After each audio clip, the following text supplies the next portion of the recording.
भाई सबको Ram Ram. Next chapter start करते हैं। मल्टीनेशनल कॉरपोरेशन इन हरियाणा यानी कि MNCs. Multinational corporation. Multinational corporation की डेफिनेशन होती है वो कंपनीज जो एक से ज़्यादा देशों में अपना काम करती हों, इनको कहते हैं मल्टीनेशनल कंपनीज। मल्टी मतलब ज़्यादा, नेशनल कंपनीज।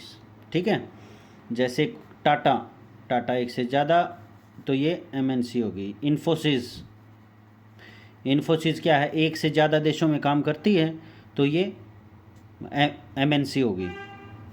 ठीक है, अब क्या है, हरियाणा में एमएनसीज को बढ़ावा देने के लिए कुछ एक पॉलिसीज़ लाई गई। पॉलिसीज़ क्या है, comprehensive industrial and investment policy 2005। ये बाद में अमेंड कर दी गई 2011 में।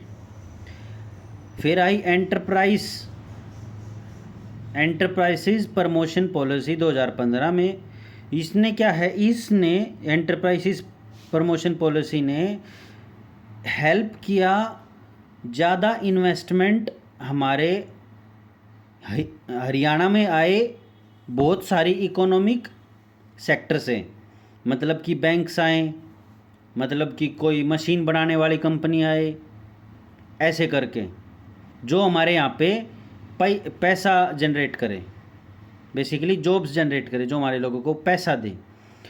ठीक है, फिर हरियाणा ने लॉन्च किया है Haryana enterprises and employment policy 2020।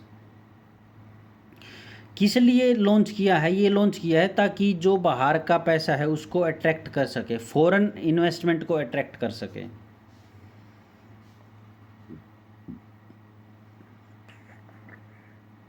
ये है हरियाणा रिसीव्ड एफडीआई। एफडीआई क्या था, फॉरेन डायरेक्ट इन्वेस्टमेंट। मतलब कि बाहर की कोई कंपनी हमारे देश में आकर के अपना कारोबार करे और उस कारोबार में हमारे इंडियंस को जॉब के लिए बुलाए और हमारे इंडियंस इस कंपनी में काम करें, तो इसको कहते हैं एफडीआई। अगर ये बाहर से आएगी तो साथ में डॉलर वगैरह भी लेकर के आएगी। तो हमने 2000 से लेके 2021 तक 83 मिलियन यानी कि 83 बिलियन यूएस डॉलर जो है वो रिसीव करे हैं हरियाणा ने। ये याद रख लेना, ये डायरेक्ट आता है। फिर क्या है, हरियाणा में बहुत सारे इंडस्ट्रियल सेक्टर्स हैं, जैसे कि ट्रैक्टर बनाने की, साइकिल बनाने की, मशीन बनाने की, रेफ्रिजरेटर बनाने की, अपने ये फ्रिज बनाने की, और फुटवेयर्स की, चप्पल वगैरह, जूते वगैरह, क्रेन्स वगैरह की। ये बहुत सारी इंडस्ट्रीज़ हैं जो हरियाणा में काम करती हैं, ये चीज़ें बनाती हैं। ठीक है, फिर एक आईएमटी वगैरह पहले मैंने बता दी थी। यही सब चीज़ें हैं, कोई ज़्यादा नहीं है। एमएनसीज जो है ना, मैक्सिमम जो है गुड़गांव में है और फरीदाबाद में है, बहुत ज़्यादा। पहले भी बताई थी, इनका डाटा भी मैंने बता रखा है।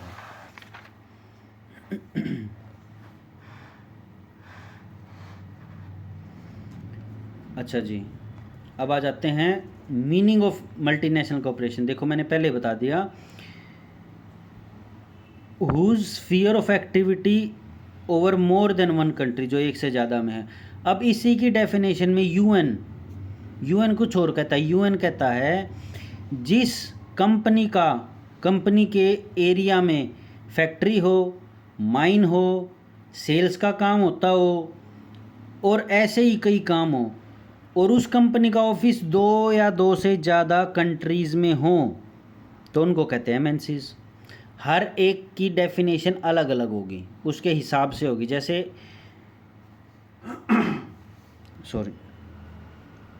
जैसे कि हरियाणा में एफडीआई को लाने के लिए गवर्नमेंट्स ने बहुत सारी पॉलिसीज़ चलाई कि बाहर की कंपनी आके और हमारे यहाँ पे निर्माण करें।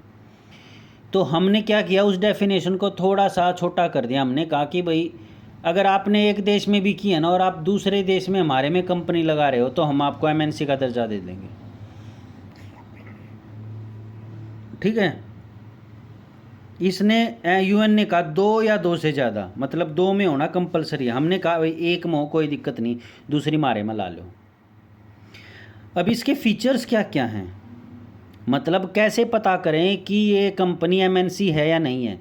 एक तो उसका साइज़ बहुत बड़ा होगा। साइज़ बहुत बड़ा का मतलब क्या है, ट्रांजिक्शंस का मतलब जो वो सेल्स करते हैं, जो उनके पास इकोनॉमिक के सोर्सेज हैं वो बहुत ज़्यादा बड़े होंगे। ठीक है। नंबर 2 इंटरनेशनल ऑपरेशन, मतलब कि जो उनकी पेरेंट कंपनी होगी उसके पास शायद 51% या 100% शेयर होंगे, तो वो हैं उनकी इंटरनेशनल ऑपरेशंस है, मतलब वो बाहरी बाहर अपने ऑपरेशंस करते हैं। ट्रांसफ़र ऑफ रिसोर्सेज, जो कि जैसे पेरेंट कॉरपोरेशन है एमएनसी की, वो ट्रांसफ़र करती है अपने रिसोर्सेज को। रिसोर्सेज मतलब जिससे कोई चीज़ बनाती है।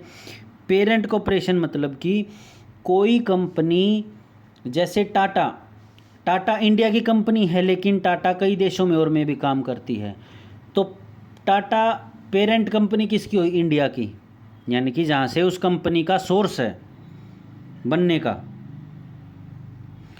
ठीक है। और ये होगा अपना जहाँ पे वो रिसोर्स, टेक्नोलॉजी और रॉ मटेरियल और उसकी बहुत सारी सब्सिडीज़ जो कंपनीज़ ऑपरेट करती है इन सारी चीज़ों पे, वो काफ़ी सारी कंट्रीज़ में हों। ये फीचर बता रहा हूँ मैं। ह्यूज फाइनेंशियल रिसोर्सेज, जिनके पास पैसे की कमी ना हो, मतलब काफ़ी ज़्यादा अमाउंट में पैसा हो। मिलियन और बिलियन का काम हो, जिनका कारोबार हो। जो एडवांस्ड टेक्नोलॉजी को यूज़ करें, जैसे कि फोर्ड होगा, जैसे कि फाइज़र होगा, फाइज़र अपनी दवाई बनाने वाली है। मोडरेना हो गया, मोडरेना भी दवाई बनाने वाली है। सीमेंस हो गया, टोयोटा हो गया, और अपना ये वोक्सवैगन हो गया।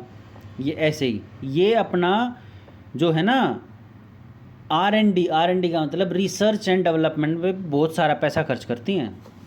मार्केटिंग सुपीरियोरिटी, मतलब क्या है, एमएनसी कंपनी है जो मल्टीनेशनल कॉरपोरेशंस हैं, वो अपना इंजॉय करती हैं मार्केटिंग सुपीरियोरिटी को। क्यों? क्योंकि उनकी पहले से ही पैठ है। जैसे कि पार्ले जी ने पहले एडवर्टाइजमेंट किया, अब वो मज़े ले रहा है। लेकिन इसका ड्रॉबैक ये है वो कुछ टाइम बाद नए प्रोडक्ट आके उसको रिप्लेस कर देंगे, जब अगर वो मार्केट में अपना दबदबा नहीं बनाए रखा तो। ठीक है। फैक्टर क्या है जो कंट्रीब्यूट करते हैं, मतलब जो एमएनसी की ग्रोथ में उनकी सहायता करते हैं, कौन कौन से फैक्टर्स हैं। एक तो है स्ट्रॉन्ग इंफ्रास्ट्रक्चरल बेस, मतलब क्या है भाई साहब, लाइट दे दो, रोड दे दो, जो इंफ्रास्ट्रक्चर है वो बढ़िया कर दो। स्ट्रेटेजिक लोकेशन, मेन हाईवे के पास में कंपनी हो तो मज़ा ही कुछ हो रहा है। रेलवे ट्रैक जहाँ पे आता जाता हो रेल ट्रेन्स, वहाँ हो तो क्या बात है, क्योंकि उनको सामान की डिलीवरी के लिए फ़ायदा हो जाएगा। एनआरसी के पास में हो तो और बढ़िया, इसीलिए अपना सोनीपत में फैक्ट्री लगने लग गई, अपना बहादुरगढ़ में फैक्ट्री हैं। इसीलिए ये स्ट्रेटेजिक लोकेशंस की वजह से। कनेक्टिविटी ऊपर बता ही दिया। स्किल्ड मैन पावर क्या है, जो कंपनी लगेंगी वो तो ये चाहेंगी कि जो भी बंदे हमारे यहाँ काम करें वो अच्छे स्किल्ड हों, उस चीज़ में अच्छी तरह से स्किल्ड हों, उनको काम कम तौर पे सिखाना पड़े, लॉयल हों। ऐसे फैक्टर्स की वजह से एमएनसी की ग्रोथ होती है। इंडस्ट्रियल हब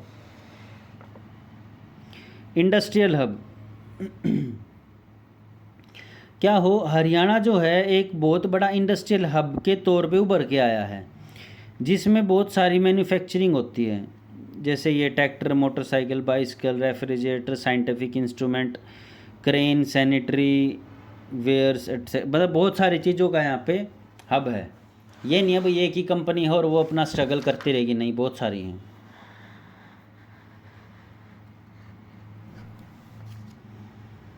अच्छा जी, supportive industrial and investment policy. अब ये ना हो कि हमारी पॉलिसी ऐसी हो कि हम बुलाने के लिए तो बिल्कुल नियम तोड़ दें, और जब वो कंपनी स्थापित हो जाए और वो काम देना शुरू कर दे, फिर उससे इतना टैक्स ले लें, उसको प्रताड़ित करें, दिल्ली उसके वहाँ पे रेड डालें, तो उससे क्या वो प्रताड़ित हो गए, सोचे कि मैं तो भाई इंडिया ने छोड़ कर जाऊँ हूँ। लॉ एंड ऑर्डर अच्छा हो, ये ना हो कि जो उसका मालिक है उस पर अटैक हो, उससे फिरौती मांगी जाए। ये जो बिश्नोई गैंग के हैं ये भी फिरौती मतलब काफ़ी सारे लोग हैं ऐसे जो फिरौती मांगते हैं। जॉब होगी नहीं तो क्या करेंगे, पेट पालने के लिए यही करेंगे। Setting up of special economic zone, ये पहले बता चुका हूँ मैं। आईएमटी बनाओ, ठीक है, स्पेशल इकोनॉमिक जोन बनाओ, उनके तहत इनको टैक्स में कंसेशन दो, मतलब टैक्स में थोड़ी छूट दो, कागजी कार्रवाई कम करो, ये तरह से। Setting up investment Haryana portal, इसमें क्या है, अपना एक हरियाणा गवर्नमेंट को एक सेटअप करना चाहिए investment Haryana portal and Haryana enterprise promotion board के नाम से। ये बोर्ड क्या है, पोर्टल और ये बोर्ड प्रमोट करेगा फॉरेन डायरेक्ट इन्वेस्टमेंट को इन दैट स्टेट, और क्या है, और उसको टेक्निकल सपोर्ट भी देगा कि भाई आप इस कंपनी में, अपनी कंपनी में या किसी भी XYZ कंपनी में इस टेक्नोलॉजी का उपयोग करके अपनी जो लेबर की कॉस्ट कम कर सकते हो और प्रोडक्शन बढ़ा सकते हो, बस।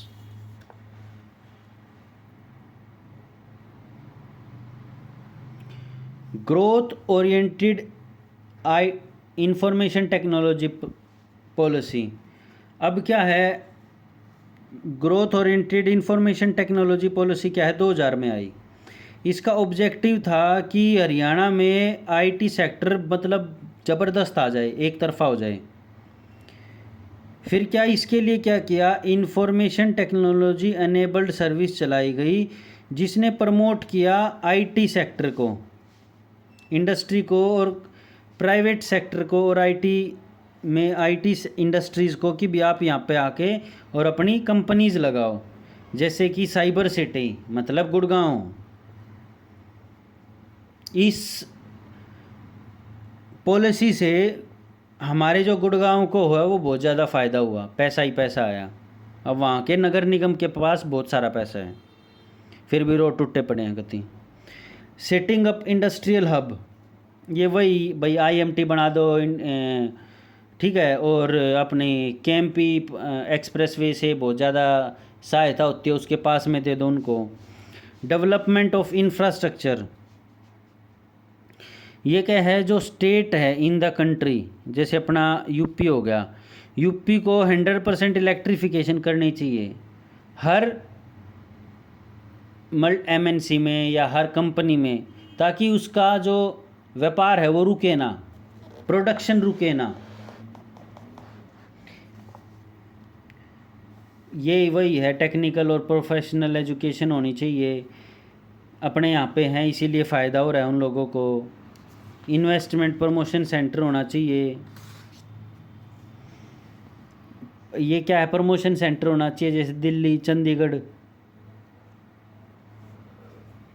ये क्या है, अपना इंफॉर्मेशन और गाइडेंस और नेसेसरी सर्विस और बिचौलिए का काम करना, उनके झगड़े आपस में निमटवाना, एक कंपनी के दूसरी कंपनी के साथ, यही सब। ग्रीवेंस रिड्रेसल कमेटी का, अगर किसी कंपनी को कोई दिक्कत है तो वो जल्दी से जल्दी सोल्व हो जाए। अब इसकी सिग्निफिकेंस क्या है, एडवांटेजेस क्या हैं MNC आने के, भाई देखो यही हैं, 10-12 होंगे।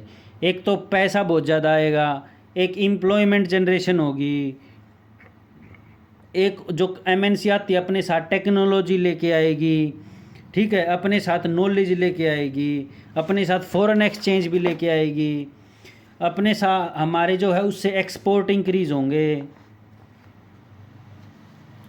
ठीक है, उससे क्या है, हमारे यहाँ पे कंपटीशन इंक्रीज़ होगा, कंपटीशन इंक्रीज़ होने से रेट हमेशा डाउन आते हैं। इंडस्ट्रियलाइजेशन हमारे यहाँ पे इंक्रीज़ होगा, जो लोग खेती के ऊपर ज़्यादा निर्भर है और जिसके परिवार में ज़्यादा सदस्य हैं, खेती से काम नहीं चलता, वो यहाँ काम कर सकता है। तो इंडस्ट्रियलाइजेशन ज़्यादा होगा तो वो इंडस्ट्रीज़ में काम कर सकता है। अब इसके कुछ देखो एडवांटेज हैं तो डिसएडवांटेज भी होगी, तो सीधी सी बात है। डिसएडवांटेज क्या है, वो हमारे यहाँ पे आते हैं और बढ़िया बंदों को हायर करते हैं। हायर करना का मतलब है अपनी कंपनी में लगाते हैं और उनको अपने बाहर, इंडिया से बाहर की ब्रांच में भेज देते हैं। तो इससे कहते हैं ब्रेन ड्रेन। ब्रेन ड्रेन होगा। अब ये क्या है, एमएनसी आएंगी तो ये क्या है, अपना एडवर्टाइजमेंट पे बहुत ज़्यादा ध्यान देंगी। तो इससे क्या है, इनकी एक मार्केट बन जाएगी। तो इससे लॉस किसका होगा, जो छोटी कंपनीज़ हैं जो नहीं कर सकती इतना बड़ा, ये ऐड वगैरह नहीं चला सकती। ये क्या है, सबसे बड़ा कंपटीशन देती है स्मॉल स्केल इंडस्ट्रीज़ को, जो छोटी छोटी होती है, जिनका मुनाफा कम है, इसीलिए वो ज़्यादा, थोड़े से ज़्यादा दाम पे बेचते हैं। ये क्या है, कंज्यूमर के लिए बहुत ज़्यादा लाभदायक है ना, खतरनाक है। खतरनाक क्यों है, ये एडवर्टाइजमेंट का बहुत ज़्यादा फ़ायदा लेते हैं, जिसकी वजह से एडवर्टाइजमेंट के ऊपर जो पैसा लगता है उसको जोड़ने के बाद एक प्रोडक्ट के ऊपर फाइनल पेमेंट लेते हैं कंज्यूमर से, जो उनका सामान लेके जा रहा है। सब के अंदर बांट देते हैं, भाई 2.5 रुपये आ गया बाटा, या 10 पैसे बाटा आ गया।